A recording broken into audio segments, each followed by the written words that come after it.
భద్రాద్రి కొత్తగూడెం జిల్లా అశ్వారావుపేటలోని పెద్దవాగును మంత్రి తుమ్మల నాగేశ్వరరావు పరిశీలించారు. పెద్దవాగు ఆనకట్టకు పడిన గండ్లను అధికారులతో కలిసి విజిట్ చేశారు. మరమ్మత్తు పనులపై అధికారులతో కలిసి సమీక్ష నిర్వహించారు. పెద్దవాగు గండికి అధికారుల నిర్లక్ష్యమే కారణమంటూ మంత్రి ఆగ్రహం వ్యక్తం చేశారు. ఎందుకు నెల ముందే ప్రాజెక్టు మోటార్లను పరిశీలించలేదని అధికారులను ప్రశ్నించారు. ఈ నెల 17నే ప్రాజెక్టును పరిశీలించి ఉంటే ఇంత నష్టం జరిగేది కాదని మండిపడ్డారు. ప్రజల ఇళ్లు, ట్రాన్స్ఫార్మర్లు నీట మునగడానికి అధికారులే కారణమన్నారు.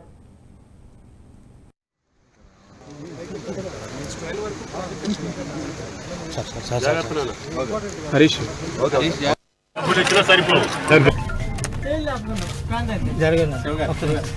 జరగండి సార్ వస్తుంది.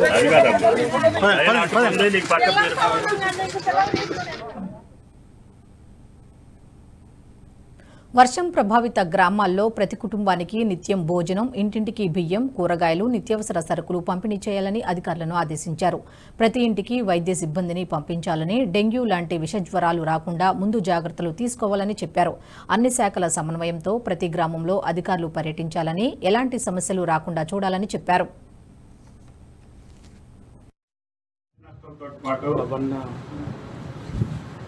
గ్రామాల్లో చాలా మంది పేదలు ఇబ్బంది పడేటటువంటి పరిస్థితి వచ్చింది. అదృష్టవశాత్తు ఎస్పీ గారు తీసుకున్నటువంటి చొరవ మూలాన మాకు ఎప్పుడైతే ఇన్ఫర్మేషన్ వచ్చిందో 4 గంటలకి అప్పటికే ఎస్పీ గారు మన ప్రభుత్వం పంపించే హెలికాప్టర్ ఆలస్యం అవుద్ది, ఇక్కడ నుంచి 2 గంటలు 2.5 గంటలు పడుతుంది హైదరాబాద్ నుంచి, వెంటనే ఆంధ్ర ప్రభుత్వంతో సంప్రదించి మీరు అక్కడి నుంచి తెప్పించుకోండి అని చెప్పాం. కలెక్టర్ గారు, ఎస్పీ గారు ప్రయత్నంతో 5 గంటలకు వచ్చి కూడా సుమారు 25 నుంచి ఎంతమంది 31 మందిని రక్షించినటువంటి ఘనత మన ఎస్పీ గారికి దక్కుతుంది. కాబట్టి టైంకి వస్తే అధికారులు కష్టాల్లో ఉన్న ప్రజలు ఏ రకంగా రక్షించగలుగుతామో రోహిత్ గారు నిరూపించి పెట్టారు. మనకి హెలికాప్టర్ ఆపరేషన్ చేయలేకపోయేది, వాళ్ళు ఏమైపోయేవాళ్ళో మీకు తెలుసు.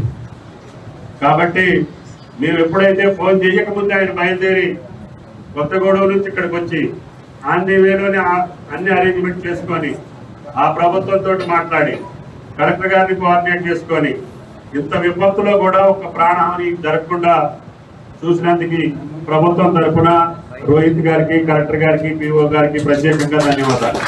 కష్టాల్లో ఉన్నారు, అధిక వర్షాలతో ఇబ్బందులు ఉన్నారు. ముఖ్యంగా రైతులు వేసుకున్నటువంటి నాటు కొట్టుకుపోయింది, పొలాలన్నీ ఇసుక మేటలు వేసినాయి, గడ్లు పడ్డాయి. పునరాలు చెప్పినట్టుగా నిమ్మ తోటలో మామూలు హార్టికల్చర్కి కూడా నష్టం జరిగింది. గుమ్మడి వల్లి లాంటి కోళ్ళకి పాపం చేపలు కూడా లేకుండా మొత్తం పంపించేశారు.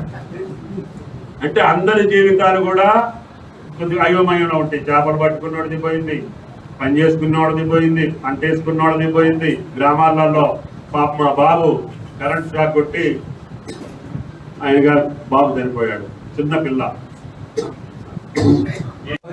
ఎవరైనా సరే ఆయన ఎట్లా ఆదుకోవాలో.